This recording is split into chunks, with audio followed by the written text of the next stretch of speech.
You're listening to the Naked Bible Podcast. To support this podcast, go to nakedbiblepodcast.com and click on the support link in the upper right-hand corner. If you're new to the podcast and Dr. Heiser's approach to the Bible, click on New Start Here at nakedbiblepodcast.com. Welcome to the Naked Bible Podcast, episode 349, or 42nd Q&A. I'm the layman, Trey Strickland, and he's the scholar, Dr. Michael Heiser. Hey, Mike, what's going on?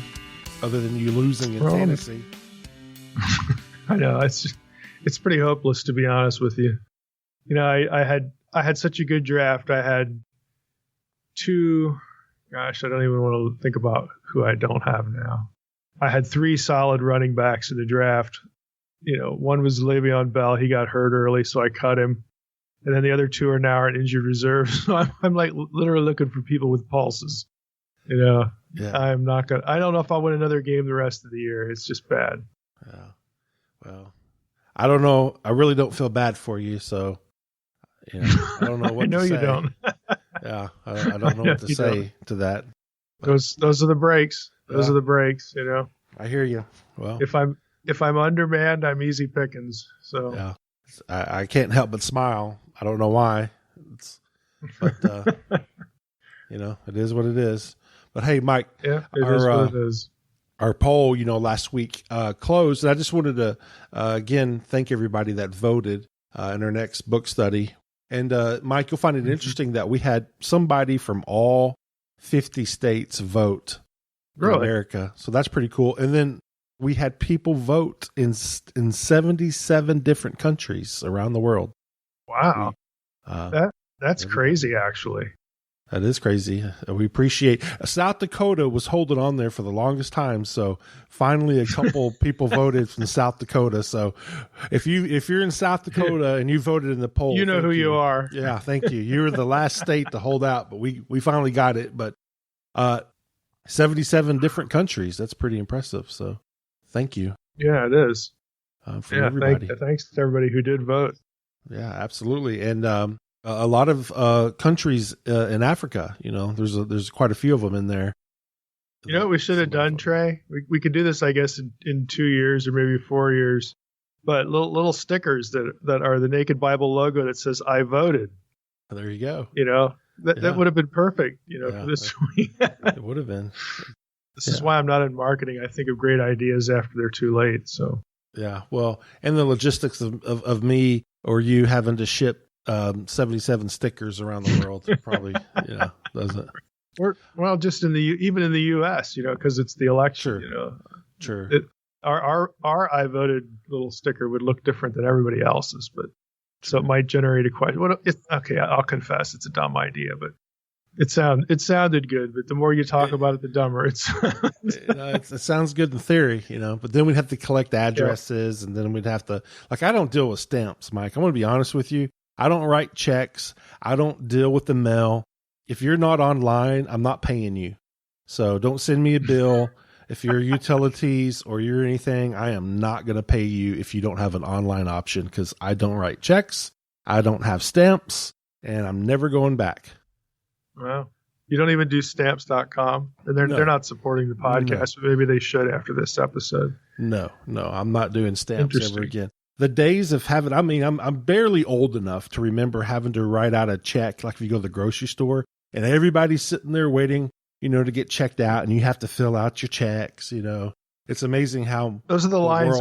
I still pick those lines. You know, I managed to pick those lines when people are like taking out a loan. You know, now you can they're filling out a loan application at your grocery store. No. Now you can just scan it. Better yet, you can just get it delivered to your house. I'm all about online stuff.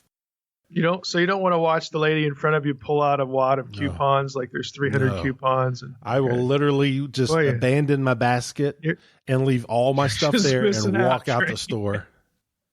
I am not abandoned ship. But I appreciate the concept of the coupons. Like those people who do the coupon thing and they buy in bulk and stuff, and you know, they make some great savings.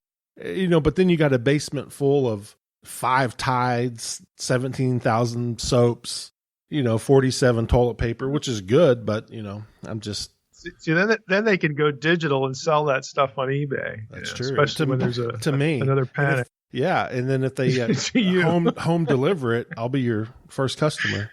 But yeah, there you go. All right. Well, Mike, we've got some good questions here, and I bet the people would rather hear you answer questions than talk about fantasy and grocery shopping with checks. I don't know. It's good stuff. Maybe we can just do an entire episode one of these days of nothing of that kind of talk. Nothing. Just follow fantasy. Mike to the grocery store. Yeah. I'm the line that with the coupon lady, and then the receipt thing, the paper runs out, and of course there's something that doesn't have a barcode. I'm all that. That's what I do. There you go. Well, not me, but all right. Well, how about we just get to the questions, Mike? We stink at the other stuff, Sounds so good. let's just get to the Bible stuff. We're good at. All right. This one's from Philip, and Philip has a question about one word, law. In John 10:34, Jesus says, "Is it not written in your law, I have said you are gods?" Why does Jesus refer to the book of Psalms under the category of law? I looked at the word, and it can mean custom or the Pentateuch or the Old Testament in general. None of them really fit a book like Psalms. Is there something deeper going on, or am I just being too curious?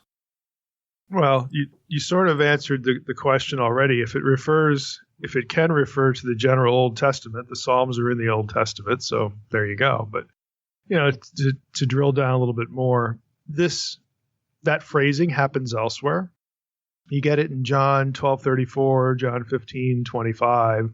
You get it in Paul, 1 Corinthians 14:21. And when this term is used, that could be translated law, obviously. The usage in these cases, though, refers to the Old Testament in general, as Philip pointed out in his question. And it's sort of the idea of referring to any part of the Old Testament as the rule or authority for doctrine and life. This was their sacred scriptures. The Hebrew Bible is inspired.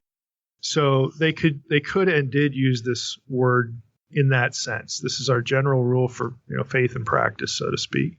The same thing is found in rabbinic writings. So contemporaneous sources or sources a little bit later, you'll find this. C.K. Barrett, or I think it was Barrett's commentary, he makes a note about the Corinthians passage where he cites the fact that rabbinic literature will use Torah sometimes to cover the whole Old Testament. I looked this up in TDNT, the Theological Dictionary of the New Testament, because I wanted to see what they said about the term. You usually get really long articles in that thing. So I'll just quote a little portion from TDNT. It says that it makes the note that Paul likes to associate a verse or an idea from the Torah together with, like he combines that with a passage from the prophets. Yeah, and which is an approach found in rabbinic material. In TDNT actually has a grocery list of rabbinic passages where this is done. But the idea is that Paul or the New Testament writers going along, and he essentially combines an idea from Torah, but while he's citing something else because the prophet or whatever passage is in question in these instances is also drawing something from or expressing an idea that is found in the Torah anyway. So, in this case, in Psalm 82, it's a pretty clear reference. You're not going to find, ye are gods in the Torah. Okay? So it's a little bit different, but the practice of generally using the term law to refer to other parts of the Old Testament, because all of the Old Testament was instruction, which is what Torah means. Okay, instruction and binding. It had authority for doctrine and practice. TDNT also makes the comment that he refers to Simon ben Azai, a rabbi, quote, and this is what's said about him in the rabbinic writings. He sat and expounded and correlated the sayings of the Torah to the sayings of the prophets and the sayings of the prophets to those of the writings. And that's where you'd find the Psalms. A fire flamed around about him, and the sayings of the Torah rejoiced as on the day when they were given at Sinai. So, it's kind of like if you've ever read rabbinical writing, that's kind of what it always sounds like. It's this fantastical, glorious thing that whatever rabbi is doing at any time, they'll dress it up with language like that. Fire flamed about him. Pardon my skepticism there, but anyway, they want to sort of not only glorify their teachers, in their history, in the rabbinic writings, but in this case, they actually make a helpful observation that this was a common way to think. So it leaks out into the New Testament. So there's nothing odd, about it. I mean, to our ear, it's odd because we're used to, thinking law prophets' writings, and we don't have sort of a history in terms of the way our authorities, i.e., in their case, the rabbis, would cite the Old Testament using the same terminology.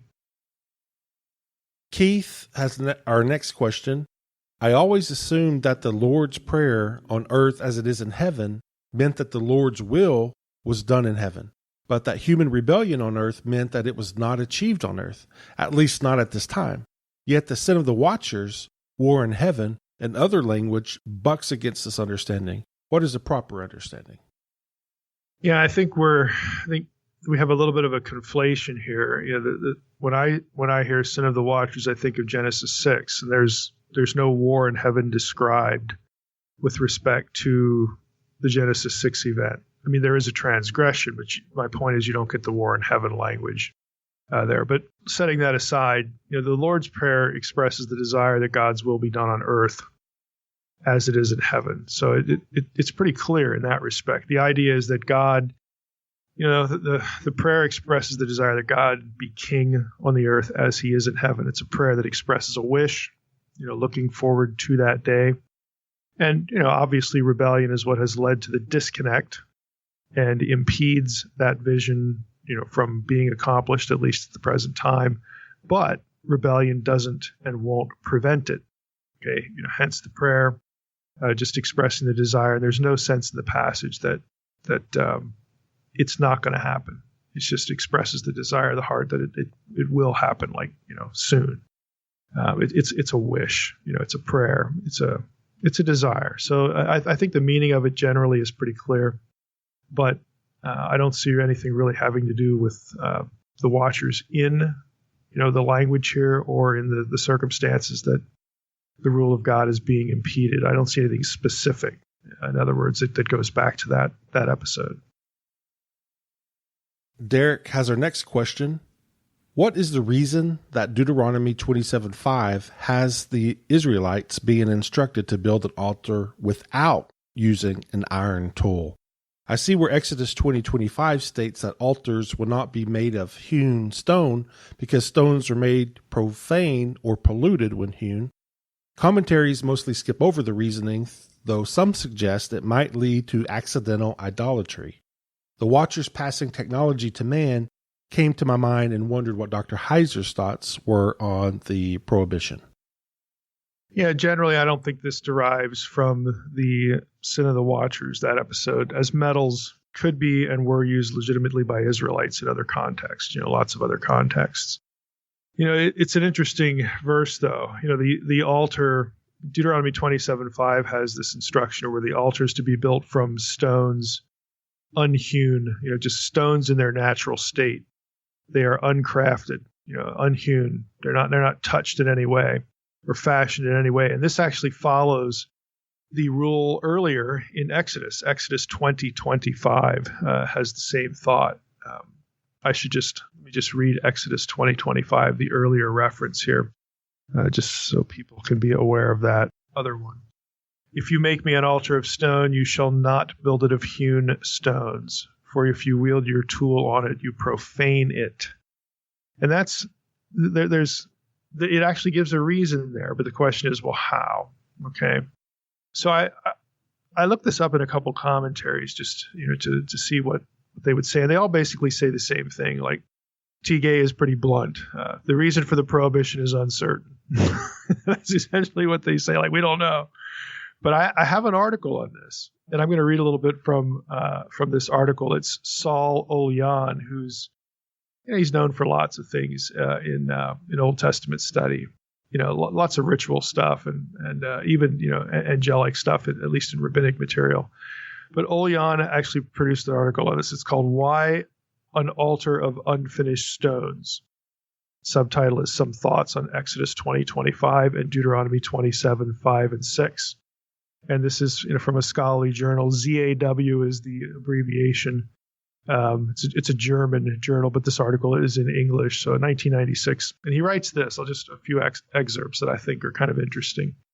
He says, scholars have long noted the ban in the Book of the Covenant, Exodus 20:25, and the Deuteronomistic materials, Deuteronomy 27:5 and 6, on the use of finished stones, ashlar is the term, for building Yahweh's altar of burnt offerings. But a satisfactory explanation for the interdiction has yet to be presented. Most treatments either avoid the issue entirely, and yes, that's true, or offer one or two possible suggestions, often without much conviction. That's also true. Some scholars have suggested that the proscription on finished stones represented an attempt to keep Canaanite or other supposedly quote-unquote alien elements out of the Israelite cult. And others have argued that cutting stones causes them to lose a presumed quote-unquote numinous quality, unquote. Still others have proposed that finished stones were prohibited on account of their luxury. Wow, okay. They're more expensive. It also has been suggested, Olean says, that the ban has associations with semi-nomadic form of life. Finally, there are those who do not take any firm position. None of these theses, so common in the literature, none of them adequately addresses the problem. Not one has been convincingly argued. And so what he's going to do is he's going to try to unravel this. So he says here, perhaps the most engaging explanation thus far is that of Roland Deveau, who asserted regarding Exodus 20:25 that the text says, and then there's Deveau wrote in French, so this is my internet translation here of Devoe's quote. The idea that iron profane stone, which is explained by the general concern to use it for the service of God, only you should only use things in the service of God in their natural state before they're used by humans.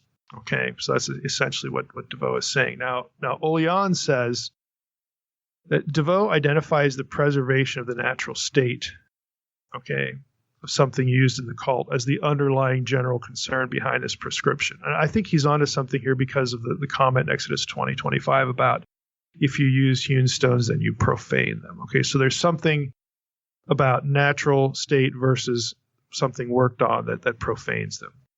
And Olean goes on to say Deveau, would argue that human agency was the source of defilement. And Deveau cites Numbers 19:2, Deuteronomy 21:3 and 4, and 1 Samuel 6:7 in support of the assertion.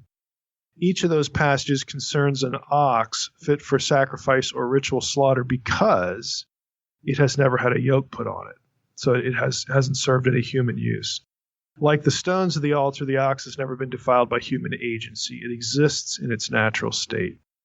So Olean says, well, I think he's onto something. It's interesting, but he takes a slightly different tack. I'm just going to read his conclusion because, I think it's interesting. He says, Devoe's paradigm does not explain all of the relevant data cogently. Neither the loss of the natural state nor human agency as the source of defilement effectively elucidate all of the evidence pertaining to defilement and its avoidance in the cult.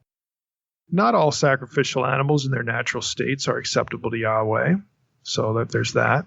Not all defilement to be kept out of the cultic sphere is the result of human agency, so there's that inconsistency.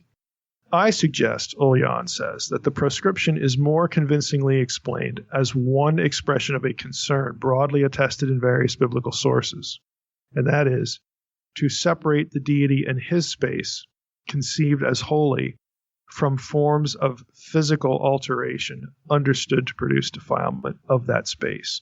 The paradigmatic notion of wholeness and completeness, in other words, a dearth, an absence of defiling alterations, as characteristic of holiness developed by, and he quotes Mary Douglas here, who's a very famous scholar on Levitical thought.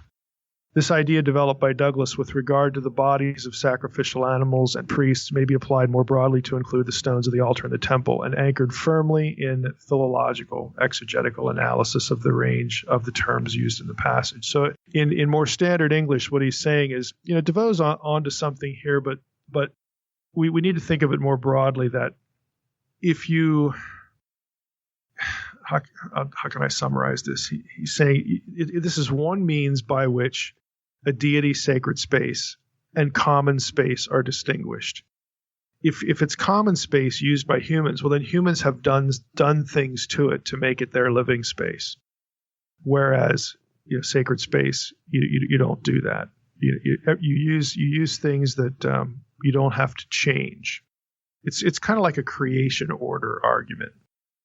So basically tying this in with priests and animals in Douglas's work, she is one who would argue that the reason why certain things are prohibited is because they lack something. There's some imperfection in it. So the idea would be that if you take a stone and you chip away at it, the stone is losing something. It's now not in pristine form. So think of the concept of something being in pristine form. And so that idea of keeping it complete and whole is the thought behind these prohibitions. So, I don't know if that's completely correct. It makes sense within the wider system of the way, Leviticus presents a distinction between sacred and profane, something whole, something that has lost something. Those are broad principles that work throughout the Levitical, system. So, what Olian is saying is we should apply the same idea here, and it makes sense. But again, I haven't looked at it enough. I've other than this question, I've never really examined it. But if Douglas, her work isn't perfect, okay, she doesn't answer every quandary in Leviticus. But I will say this for her, and other scholars have said it too. She answers most of them. So I think it is a general good idea to apply her perspective here, the findings, to get some consistency in these ritual regulations. I think it's a good strategy, and at least in my head right now, that makes sense. Charles brings forth our next question. The throne room scene in Psalm 45 mentions a queen. Roman Catholics say the queen adorned in gold from Ophir in Psalms 45 is Mary. And Protestants tend to say the queen in Psalms 45 is the church. I feel there is maybe some better explanation, but I haven't been able to think of one. This is a throne room scene. Is there any divine council theology that has a better answer? Yeah, I don't think there's anything specific divine council-wise in here. So that's the easy part. The normative word for queen in the Hebrew Bible, malkah, it's used 35 times, is not in this passage. In 45:9, we have shegal. It's used twice in the Hebrew Bible. The other time is in Nehemiah 2:6. So the question is there any significance to this term as opposed to using the normal term for queen? Well, halot, and again, it's a Hebrew lexicon, has the term being drawn from Akkadian, sha'akali. Shegal, sha'akali. Later Hebrew uses the plural of shegal to denote women who sleep around. So some scholars actually speculate the term denotes the king's consort, or maybe a wife-to-be, but somebody who's not actually the queen. Maybe it's a woman he's already slept with. Now, you could use sort of Esther here as an example. Esther, if you read Esther 1, closely, she moves from the place where the virgins are kept, and then she has her night with the king, and then she's put in a different place where the concubines are. Okay, this is just the way things were done in the ancient Near East. This is how kings approached, women. So, if we want to think, this is David in Psalm 45, David wouldn't do that. Well, let's try to remember Bathsheba. Let's try to remember David's non-refusal of taking Saul's wives. And of course, David's taking multiple wives of his own choice. All that is to say, if you want this to be Mary or the church, this is going to get pretty messy. It's a good example of trying to force an Old Testament passage to do both Catholic and Protestant theology. Okay, let's try to not do that. Because it's very easy to pull one point out of a passage and say, oh, look, that's Mary. Oh, no, it isn't. It's the church. The church is the bride. Well, if you actually sort of put it back into its own world, things can get pretty messy pretty quickly. So let's try not to do that. Now, I would recommend, my go-to resource on Psalms has become Golden Gay's 3 volumes. But they're technical, but they're just quite good.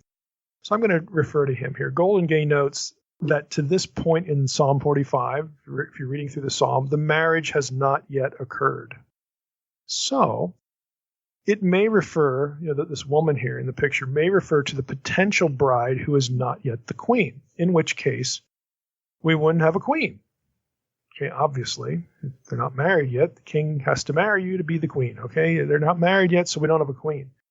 Now, Golden Gay translates the term shegel as great princess, and the context makes sense in that regard. Here's what he writes. He says, so far there's been no mention of a wedding.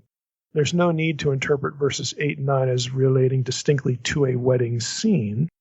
The great princess, and he has /queen, okay, because there is, in his mind, there is a queen in the picture. Just bear with me here. The great princess /queen is probably not the bride, but the queen mother, who will now address the bride in verses 10 through 13. So if you're listening, what you need to do is look at Psalm 45, and the presumed reference to the queen, even though we don't have the normal word for queen, is in verse 9. And what Golden Gay is saying, well, that's not actually the queen. That's a different woman. It's the woman who's going to be the bride. And then this woman gets addressed in verses 10 through 13 by somebody else. And Golden Gay thinks it's the queen mother because of what's said in verses 10 through 13. Now, if you read it that way, I'll admit it does make sense, even though we don't have anything explicitly in that regard. Golden Gay, again, this is a technical commentary. He wants to translate daughters of kings earlier in, I think it's verse 8. It's either verse 8 or verse 9 as singular, one daughter, due to parallelism with shegel in the next line. Now, it is grammatically possible to do that, but it's beyond the scope of this podcast to get into ancient Semitic morphology, okay, and why Golden Gay could have a point there. My point for this episode is that what this all means is that it's far from certain that we have a queen, a king's wife, because if it's the queen mother, it'd be his mom, all right? It's far from certain that we have a queen in the shegel of Psalm 45:9. So it's pretty unwise to build theology on it, on a thing that you don't know is even there. Now, personally, I don't think it's pretty obvious. I'm not with the Catholics here, because Psalm 45 is not about Mary. It's not about Catholicism. We don't even know if we have a queen there, for one thing. But also, I don't think either Catholic or Protestant approaches really honor the context of the psalm. The context is the Israelite king. It doesn't have the church or Mary or even Jesus specifically in view in its own context. When it gets quoted in the New Testament by Jesus to befuddle the Pharisees and then point to his status as the Davidic king, there's no comment on the queen. If we want the analogy, if we want to try to go with this analogy, then let's press the other points. Okay, if we have a queen here, well then who are the ladies in waiting? Are they believers? Are the believers only women? Or are only women believers? Who are the people of Tyre in the passage? Then we can always loop back to the messiness of kings and the women they want to marry, or who are just consorts, or what's their status in the harem. Again, it is very unwise to make this passage do Mary theology or do church theology. So hopefully that's sufficient, again, for the sake of this episode. Christopher has a question about the King James Version reading of John 3:13, where it has, Son of Man who is in heaven. 1, is it possible this is the correct reading? And 2, if so, is this a reference to the Son of Man of Daniel 7? Well, I think it certainly could be a reference to the Son of Man in Daniel 7, regardless of, how do I want to say this? You could have the Son of Man in Daniel 7 referenced regardless of whether you accept the phrase Son of Man who is in heaven or just take the shorter version of that. Now that's going to sound pretty odd, but I'll try and explain. Let me just read what Metzger says on this verse in his textual commentary, because he was one of the editors of the United Bible Society Greek New Testament. He says, on the one hand, a minority of the committee preferred the reading, in the Greek, it's just anthropou haon ento uranu, which basically means you have the word man, anthropou, the one who is in heaven, the Son of Man in heaven, right?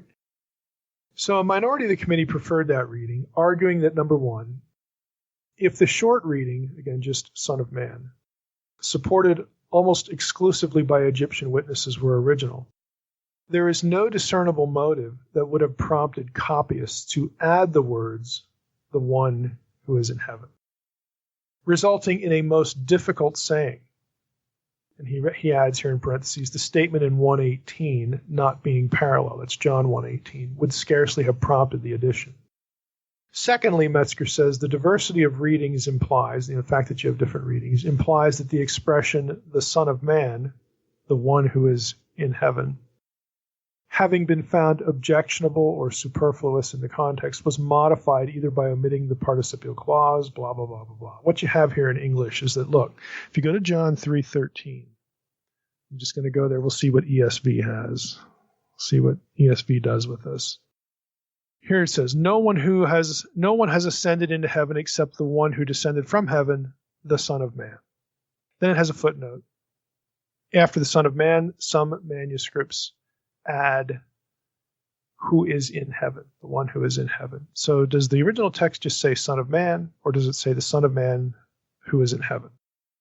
So you have to make a choice. And so what Metzger's saying is, to add it makes it kind of difficult.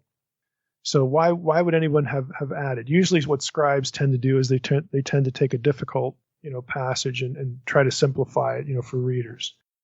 Okay, well, sure. And the other side would say, well, the more difficult reading is often therefore the correct one. So this is how the two sides go back and forth. The honest answer is it could be either. Nobody really knows for sure, because they're just trying to sort of do logical rules. What would a scribe do or not do? When it comes to deciding, is the short version correct or is this addition correct? I would say this. The phrase is indeed difficult to say the Son of Man who is in heaven. Let me go back and read John 3:13 just to have it ring in your head again. And I'm going to add the addition here. No one has ascended into heaven except he who descended from heaven, the Son of Man who is in heaven. Think about that. Do it again. No one has ascended into heaven except he who descended from heaven, the Son of Man who is in heaven. Well, it doesn't make much sense. The addition, the longer version, doesn't make a whole lot of sense. Why? Because the Son of Man Jesus is talking about is himself, and he's on earth, not in heaven. So why would he be talking still about a Son of Man who is in heaven? If it's him, he's not in heaven anymore. He's on earth.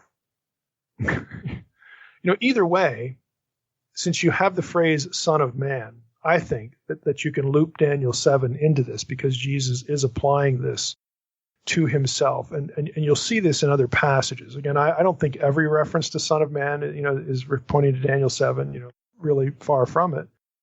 But I think there are occasionally, passages where the phrase is used that it does. So to add this phrase, or to argue that it's original, some people would say, well, it's definitely original because it's kind of weird. It's difficult. One of the cardinal rules among textual critics is that the more difficult reading is the one to be preferred, because scribes would tend to simplify. Okay, well, that's a rule that you just made up. It's a reasonable rule, but it doesn't make us omniscient. Like, it's not the law of the Medes and the Persians. Ultimately, we don't really know.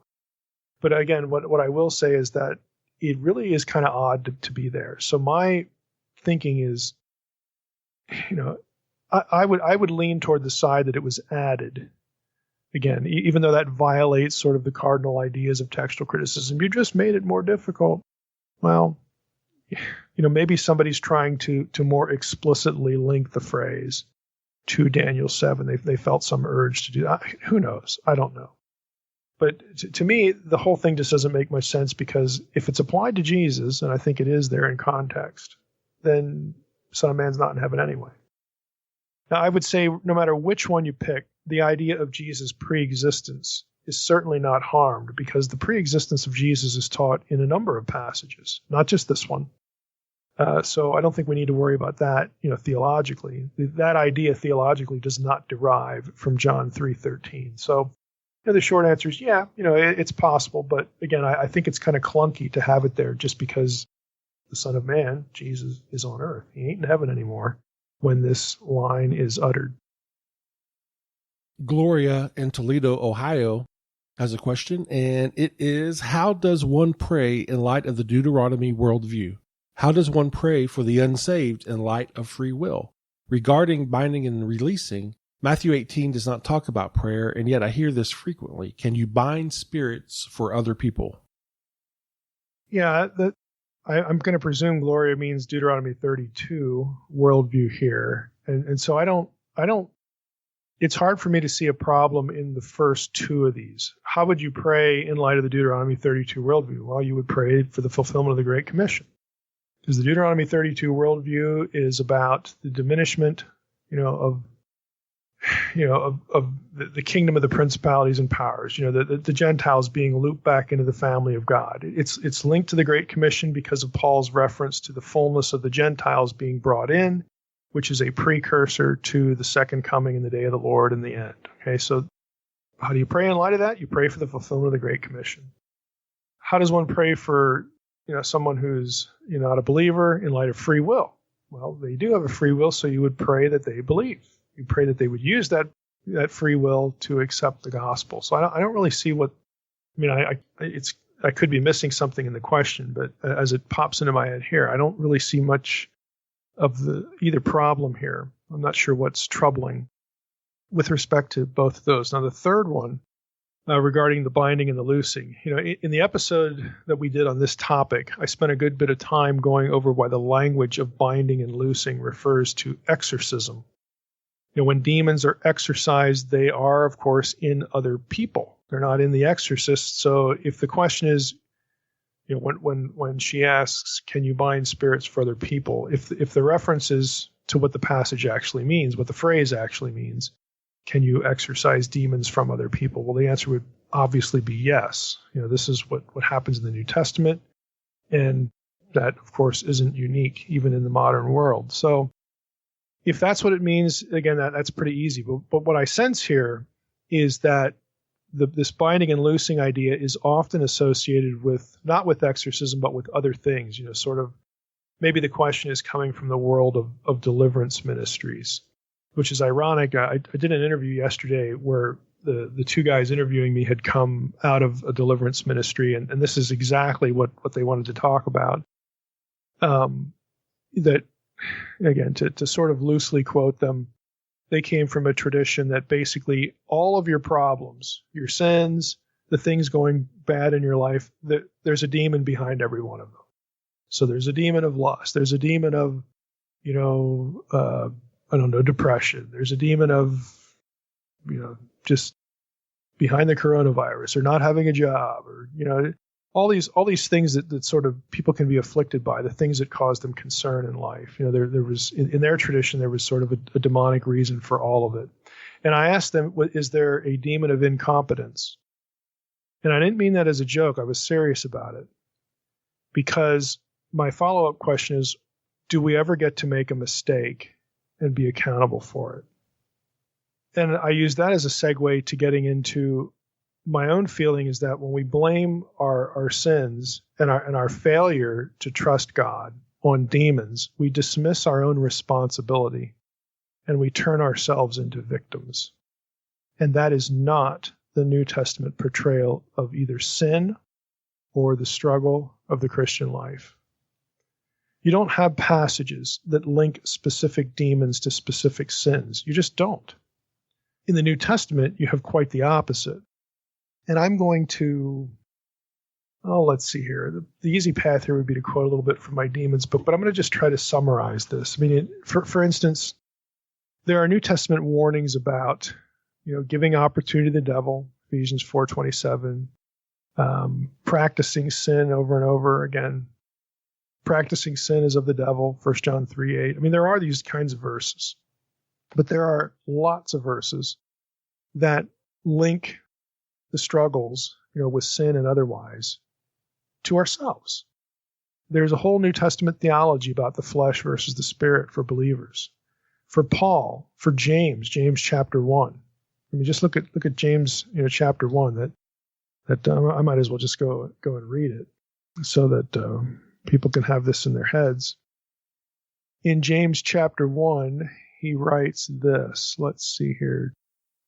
There it is. James chapter 1, verse 12. Let's start there. Blessed is the man who remains steadfast under trial, for when he has stood the test, he will receive the crown of life, which God has promised to those who love him. Let no one say when he is tempted, I am being tempted by God. For God cannot be tempted with evil, and he himself tempts no one.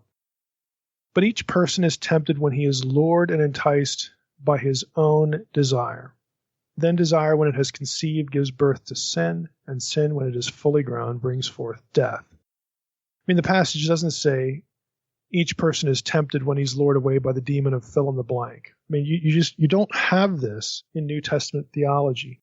In Romans 7, you have Paul struggling with his own flesh. Peter writes about his own struggle with the struggle between fleshly lusts which war against the soul. And the reason is, in New Testament theology, we are redeemed people who are trapped in unredeemed bodies. Okay, we are subject, to the temptations and weaknesses of life, of our flesh. That's where New Testament theology comes in. So I have a real problem, with ministries that want to link behaviors and failures that we should just, own up to and take responsibility for. They want to link that to a demon, because that makes you a victim. It makes you not responsible. You're just a helpless victim. No, you're not. You're not a helpless victim. I mean, there are plenty of instructions in the New Testament about not doing that thing that you say that you can't help doing because there's some demon making you do it or victimizing you. Is there a demon for a failure to be a good disciple? I asked, is there a demon for incompetence? Is there a demon of incompetence? Is there a demon of I'm not a good disciple?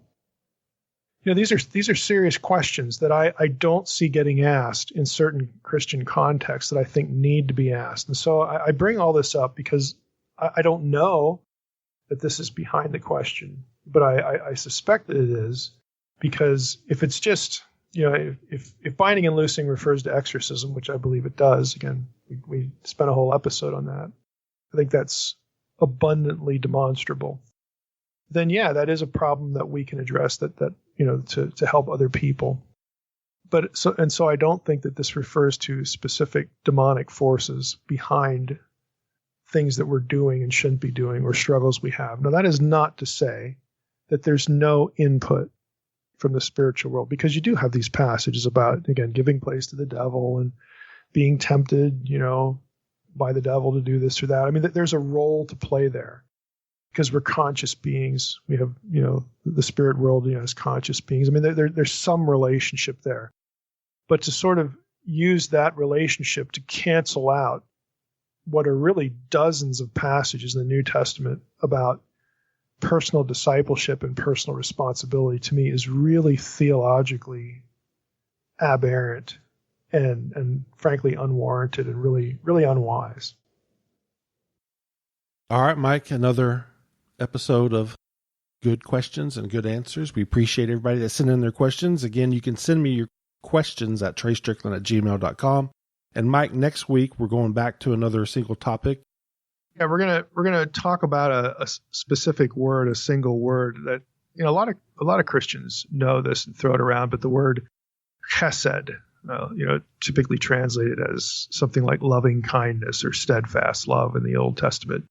And I want to take a look at that because there's a loyalty element in here that I think could contribute to the whole concept of believing loyalty. So I want to take a look at that word. All right, looking forward to it. Again, we appreciate everybody that sent in their questions. We appreciate you, Mike, answering our questions. And with that, I want to thank everybody for listening to the Naked Bible Podcast. God bless. thanks for listening to the Naked Bible Podcast. To support this podcast, visit www.nakedbibleblog.com. To learn more about Dr. Heiser's other websites and blogs, go to www.drmsh.com.